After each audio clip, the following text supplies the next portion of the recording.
굉장히 실망한 정부 정책 중에 하나가 한국은행의 네. 금리 인하예요. 일단 경기가 나빠서 금리를 내린다. 네. 거기에서 엄청난 지금 오류가 있는 게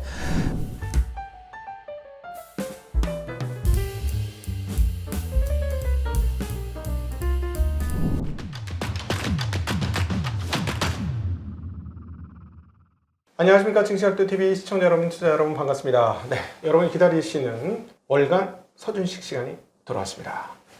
서준식 승실대학교 경제학과 교수님 모시겠습니다. 어서 오십시오. 안녕하십니까. 네, 안녕하십니까. 네. 주식 투자하는 경제학자 서준식입니다. 나 이런 멘트 하나 만들어 내려고요. 아, 좋은데요? 네. 왜냐하면 경제학의 인기가 많이 떨어져 있더라고요. 아, 그렇군요. 학생분들한테 일단은 뭐 문과니까 네네네. 그렇게 많이 떨어졌고 생각보다 저는 당연히 경제학을 하면 나중에 투자도 잘하고 네. 그리고 좋은 의사결정도 잘할 수 있고 하니까 많은 학생들한테 인기가 많을 줄 알았는데 네. 점점점 떨어지고 있는 학과 중에 하나다 이렇게 생각하고 그래서 그 이유가 뭘까 했을 때 제가 이렇게 자꾸 보니까 좀 자꾸 실용적이지 않은 학문이 되어가는 걸로 인식이 되고 있다. 네네네. 그런 생각이 들더라고요. 저도 얘기하죠. 경제학자들 투자해서 돈 잘 못 번다. 네. 뭐 그런 얘기를 많이 하는데 그것도 맞아요. 왜 경제학자들이 돈을 잘 못 벌 것 같아요? 생각해 본 적 있어요? 저 개인적으로는 그분들은 상황 파악을 정태적으로 하시는구나. 정태적으로? 네, 이걸 쉽게 다르게 표현하면 정밀 사진을 보듯이 네. 경제를 보시는데 네. 현실은 동영상으로 흘러가는구나. 그러니까 그분들이 이제 분석할 때는 이미 과거의 일이 되다 보니 과거의 분석은 잘 해주실 수 있을지 모르겠으나 그 통계적인 분석 예. 방법에 오류가 꽤 네. 많이 나는데 예.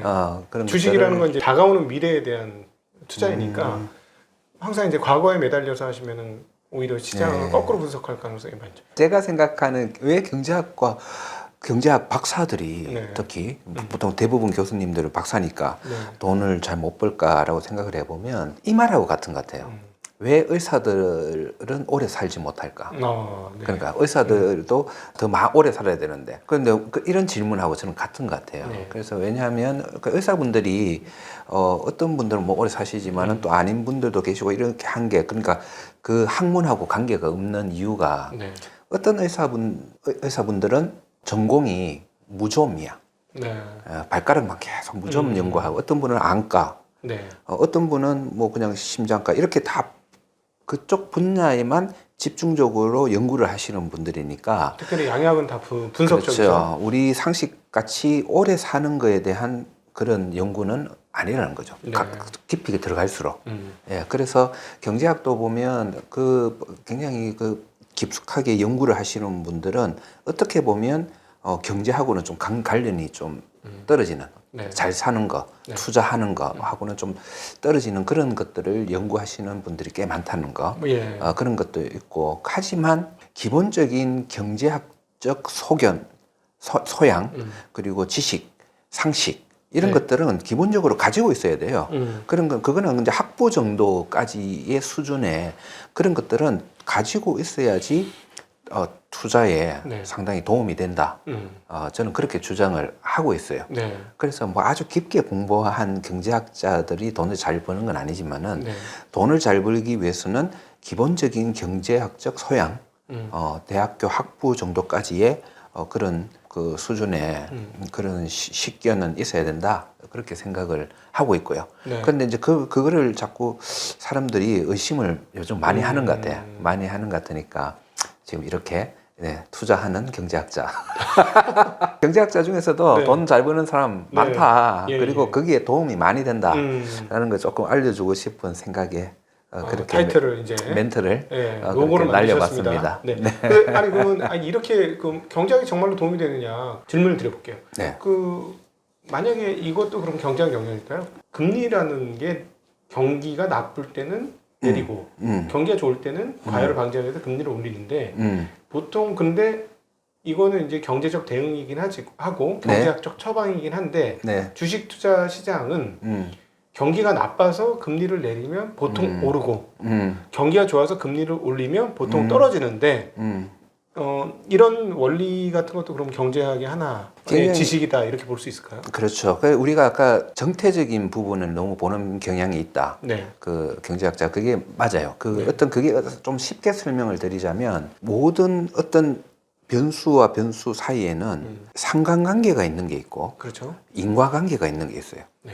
그런데 그 상관관계가 있는 거를 마치 인과관계가 있는 것처럼 해석을 하는 경향이 많은 연구에서 나와요. 예. 그래서 그런 것들이 책자로 나와서 도서관에서 공부만 열심히 한 분들은 그 말을 믿고 네. 그렇게 분석을 하는 분들도 꽤 있고 한데 하지만 저는 제가 생각하는 경제학은 인문학의 분야예요. 네. 1+1은 2가 아닌 학문이 저는 경제학이라고 믿고 있어요. 네. 사회과학이라는 예, 말씀이시죠. 그래서 거기에 대한 질문은 그때그때 다르다. 음. 그때그때 다르고 1+1이 3이 될 수도 있고 5가 될 수도 있다는 게 투자 네. 그리고 경제학의 분야다라는 그거를 기본적으로 인식을 하고 들여다봐야 봐야 된다 이렇게 생각을 하는데 네. 조금 전에 금리 얘기가 나왔으니까 이런 게 있어요. 그러니까 이게 서로 원인과 결과가 또 다시 다른 거의 원인이 되고 이런 것들이 수없이 엉켜 있는 네. 이런 거기 때문에 그거를 그렇게 결론 지으면서 주장하기는 참 어려워요. 네. 어렵고 예를 들어서 지금 최근에 굉장히 실망한 정부 정책 중에 하나가 한국은행의 네. 금리 인하예요. 아, 금리 인하. 예, 이거 저는 굉장히 지금 네. 우려 깊게 보고 있는데 교과서에는 경기가 나쁘면 금리를 인하해야 된다. 인하해야 된다. 네. 그렇게 돼 있죠. 네. 그러니까 너무나 그 교과서적인 해법을 이번에 한국은행에서 실행을 했어요. 했는데 문제가 뭔가 하면 지금은 그걸 봐야 되는 게 아니고 아니고 지금 왜 경기가 나쁘지? 경기 중에 뭐가 나쁘지를 봐야 돼요. 네. 수출. 수출은 괜찮죠. 왜냐하면 수출은 24년도 기준으로 네. 뭐 금액적으로는 거의 뭐 그럼 사상 어디가 나빠요, 경제가? 내수가 안 좋은 거고. 내수 소비가 지금 네. 엄청 안 좋아요. 자영업자들 폐업 속출입니다. 그렇죠. 네. 지금 경제가 안 좋다는 건 이거예요. 지금 저는 굉장히 이거 심각하게 보고 있는 게 네. 3년 연속 소매 판매가 마이너스를 보였어요. 네. 이런 적이 없었어요. 과거에 뭐 IMF 때 금융위기 때 잠깐씩 뭐 코로나 때 네. 이럴 때 잠깐씩 있을 수 있지만은 그렇게 이렇게 3년 동안 지속적인 게 없고 지금 문제는 이게 더 깊어져요.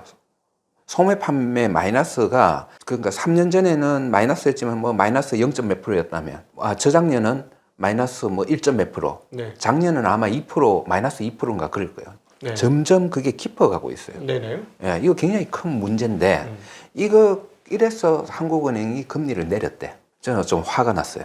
그러면서 이제 또 그렇죠. 이게 통화 정책으로 다 될 수 없으니 재정을 좀 써라. 그러면서 이제 추경 한 15조 정도 수준의 그 재정 추경을 써야 해라. 되고. 그런데 예. 이제 그 기자들이 또 이렇게 질문했어요.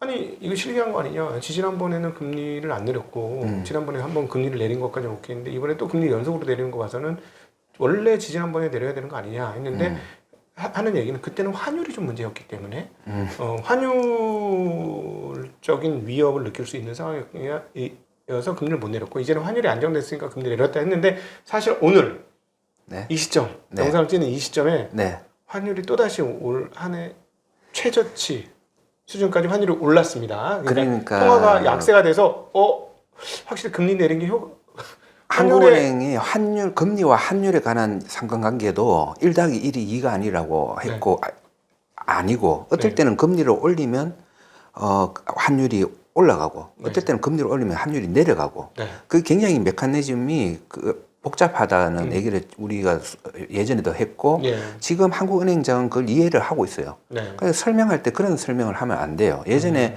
그걸 똑같이 그렇게 설명하다가 우리나라 골로 갈 뻔 있었거든요. 한 적이. 금리 올리면서 환율 방어하기 위해서 금리 올린다 하니까 전부 그때 금융위기 때 네. 전부 셀코리아 다 했잖아요.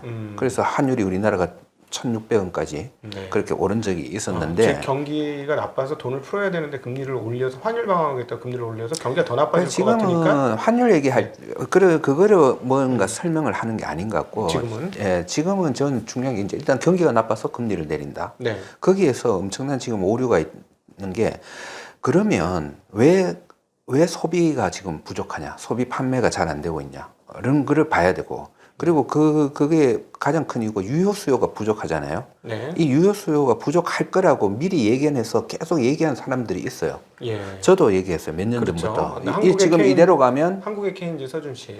네. 네. 아니 네 투자하는 경제학자 서민식입니다. 네. 계속 제가 이렇게 하다가는 우리나라 소비가 계속 침체될 것이다 라고 칼럼에도 쓰고 아무도 보지 않지만은 네. 칼럼에 쓰고 얘기를 한 이유가 뭐였어요? 네. 제가 계속 주장한 게 부채 문제를 끊임없이 지적은 하긴 하셨죠. 가계부채라는 거죠. 네. 가계부채가 지금 이대로 가서는 이거를 확실하게 고쳐놓지 않고 정책을 펼치면 소비는 어쨌든 계속 떨어질 수밖에 없다. 네. 부채부터 이거를 제대로 잡는데 온 힘을, 온 노력을 다 기울여야 된다라는 걸 계속 주장을 했고, 안 그러면 소비가 떨어질 거다라는 얘기를 했고, 많은 사람들이 그 가계부채 문제의 심각성을 아는 사람들은 소비 했었어요. 네. 그런데 기재부 같은 데는 굉장히 낙관적으로 보더라고요. 좋아질 거예요. 한국은행도 사실은 그 기재부만큼 아니라도 꽤 낙관적으로 보다가 지금 소비가 이렇게 떨어지니까 그게 원인은 사실은 가계부채인데, 부채에서 나오는 건 그 원인이 지금 이렇게 이어지고 있는데, 금리를 내린다는 거는 가계부채를 높이는 쪽이에요, 낮추는 쪽이에요. 그것을 높이는 더 쪽이죠? 높이는 쪽. 네, 그래서- 늘리는 거죠. 네. 그래서 그 해법은 저한테는 어떻게 보이는가 하면, 화장을 많이 하다 보니까 화장독이 올라가지고 피부가 지금 막 상했어요. 네. 이거를 지금 화장으로 다시 가리는 거예요. 더 덮어서. 덮어서. 네. 지금 그 정책이 이번에 금리 인하였다. 그러니까 그 성장률 전망이 2% 수준이었다가 차츰 내려오더니 지금 1.5% 25년도 성장률 전망이 네. 1.5, 1.6 여기까지 떨어졌습니다. 네. 한국은행조차도 그렇게 떨어뜨렸고 모든 네. 민간 경제연구소도 1%대 중반쯤. 네. 이거 옛날에 우리가 선진국에 대해서 야 얘네들 성장률 봐라 하나도 성장 못해 이렇게 얘기하던 수준까지 지금 떨어진 거죠. 그러니까요. 지금 이게 더 큰 문제가 지금 3년째 이랬다는 거예요. 네. 3년 연속으로 계속 지금 진행되고 있다는 거예요. 이렇게 네. 계속 진행되고 있는 거는 이거는 원인이 뭔가 일시적인 원인, 예전처럼 무슨 금융위기라든지 코로나든지 이런 일시적인 원인이 아니고 네. 구조적인 원인에 있다고 봐야 되고, 그 구조적인 원인이 뭔지를 알아야 되는 거예요. 예, 그래서 그걸 알고 지금 3년이 이렇게 된다고 점점 더 심해지고 있다는 거는 네. 이거 30년째 이러고 있는 데가 있죠. 그렇게 지금 들어갈 수 있는 위험이 지금 직전에 있다. 네. 지금 그렇게 좀 굉장히 좀 경계심을 가지고 네. 지금 그 정책가들은 보셔야 된다. 근데 일부에서는 이렇게 주장을 합니다. 이게 다 자영업자들 문 닫고 하는 게 비용이 너무 올라가서 즉 최저임금이 너무 올라가서 사람들 이거 그 임금 주다 보니까는 이제 일도 못 하겠고 이제 그래서 토요일 날도 사람 구하기도 힘들고 돈 더 달라 그래서 토요일 날 일도 안 하고 그다음에 8시 문 닫아버려. 그러니까 뭐 장사가 되겠어? 장사가 안 되지? 임금을 많이 줘서 그래. 좋아요. 그러면 그 논리대로라면 네, 그 네. 논리 아까 말한 상관관계와 인간관계를 구분하는 가장 좋은 법 중에 하나가 그 상관관계가 연속이 되면 여러 상관관계를 가지는 게 여러 그 케이스가 샘플이 있으면 요거는 인과관계로 인정해도 되나라고 생각을 해볼 만해요. 자, 만약에 그 논리대로라면 미국 망해야 돼. 미국 경제 망해야 돼요. 임금이 우리나라보다 한 3배 가까이도 높죠. 계속 얘기하지만 햄버거 가격에 있는 그 인건비 비중이 상당히 높은 나라, 네. 미국 망해야 되고 스위스 망해야 돼요. 네. 예, 그리고 어떤 나라가 잘 돼야 되냐? 태국 잘 돼야 돼요. 네. 필리핀 잘 돼야 돼요. 네. 네, 인건비 낮은 그런 나라들. 그리고 일본 잘 돼야 돼요. 인건비 낮죠, 네. 일본이. 네. 그러니까 그 지금 인건비를 인위적으로 계속 낮춘 나라들의 대표적인 데가 태국, 네. 그 동남아시아들, 그 네. 약간 지주 입장에서는 내가 계속 인건비를 낮춰야지 호텔 손님도 들어오고, 예. 카지노 손님도 들어오고 이러니까 계속 인위적으로 인건비를 낮추는 정책을 펼쳐왔어요. 네. 일본이 그랬죠. 30년 전부터. 네. 일본이 잠시의 불황을 타개하는 방법으로 임금을 올리지 말자. 네. 그 대신 자르지는 않을게. 예. 이거 타협해서 지금 30년째 가고 있잖아요. 네, 요즘 지금 그거를 다시 되돌리려고 노력하지만은 지금 너무 약간 늦은 감이 있어요. 네. 일본이 그런 정책을 계속 펼쳤잖아요. 네. 노동비를 줄이는 정책을 펼쳐. 그럼 일본이 지금 잘 되고 내수도 빵빵 돌아가야 되잖아요. 네. 그렇지 않잖아요. 그걸 생각해 보시면 그 논리는 말이 안 되는 거예요. 네. 지금 그리고 그 케인즈가 성공한 정책이 임금 같은 거를 올려주고 네. 노동자들의 소비 유효 수요를 그런 식으로 올려줘야지 내수 경기도 살고 자영업자도 살고 네. 그런 게 그 중요한 논리잖아요. 네네. 케인즈주의 논리. 그거는 맞아왔잖아요. 네. 예, 그래서 저는 그 주장은 결코 저는 동의할 수가 없어요. 뭐 반론을 가지는 분도 있을 거예요. 지금 네. 어떻게 보면 투자에 대해서는 제가 막 주장하는 것들이 뭐 1년이나 2년 뒤면 결과로 나타나니까 예. 뭐 그거를 평가할 수 있겠지만은 이 경제 부분은 참 이렇게 제가 주장하는 것들이 네. 이게 정말 맞는 말인지 증명할 길이 참 네, 없잖아요. 맞아요. 그게 좀 답답해요. 투자는 뭐 계좌 수익률로 보여주면 되니까. 까면 되니까 안 되면. 예, 예. 예. 그래서 그쪽은 오히려 편한데 네. 얘기를 하는 게 지금 이쪽은 보면 또 반론을 하는 사람들도 있을 거지만은 네. 제 생각은 그게 아니다. 그러면서 주장하는 그 근거로 네. 그런 나라들 그러면 인건비가 낮은 나라들과 인건비가 높은 나라들 어디가 더 잘 사는 나라들인지 네. 어디가 더 경제가 나은지 이런 거를 한번 비교해 보셨으면 좋겠다. 네. 이런 생각은 드는 거죠. 아주 최근에 그 자영업자의 폐업이 속출했을 뿐만 아니라 그리고 자영업자 아니죠. 거대 자본이라고 볼 수 있는 홈플러스.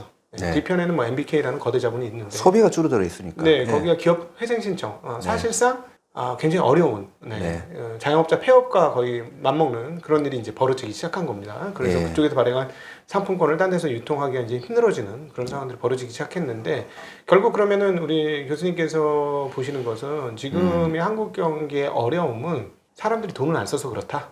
유효 수요가 부족하기 때문이다. 네. 예, 부자들은 전부 다 부채를 들고 있기 때문에 돈을 안 쓰고 부자들은 오히려 자산가들 예. 자산가들이 돈이 많은데요. 지금 우리나라 한국은행에서 분석을 했잖아요. 네. 우리나라 가계 부채의 대부분 그리고 주택담보대출의 대부분은 전부 소득 상위 20% 아니 그래 1분이죠. 네.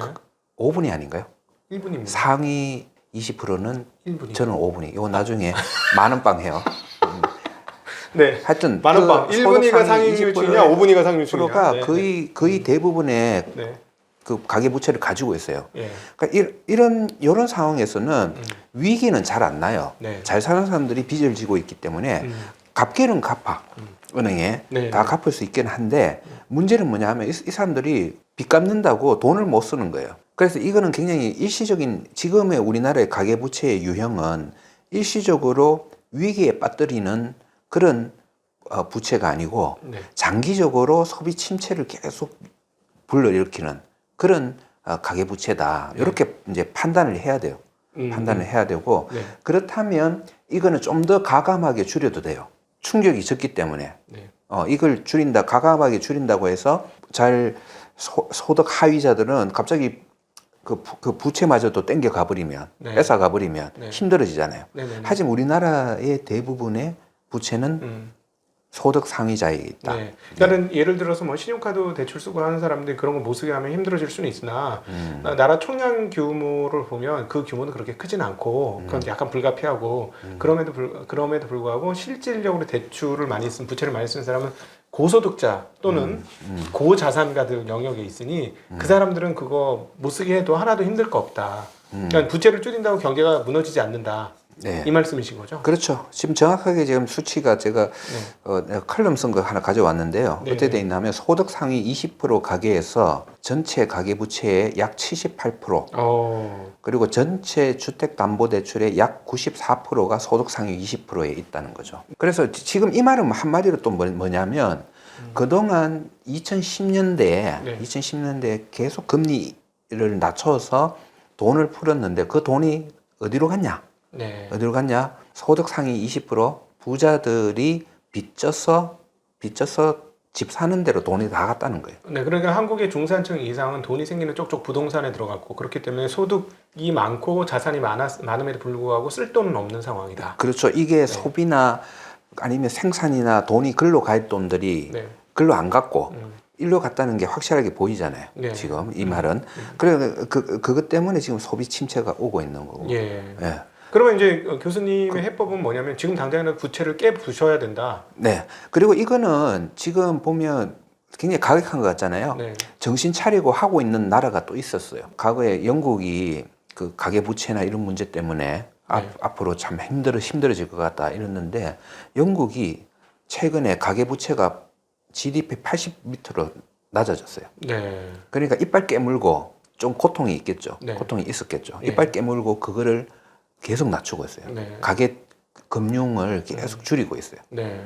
예. 그래서 제가 지금 영국은 목숨 걸고 이 정책을 펼치는 게 문제가 어딘가를 깨달았구나. 그걸 이제 먼저 깨달은 데가 미국이었죠. 네. 미국이 금융 위기가 터지고 나서 가계 부채를 계속 줄이는 그런 정책을 펼쳤고 지금은 영국도 그걸 하고 있어요. 네.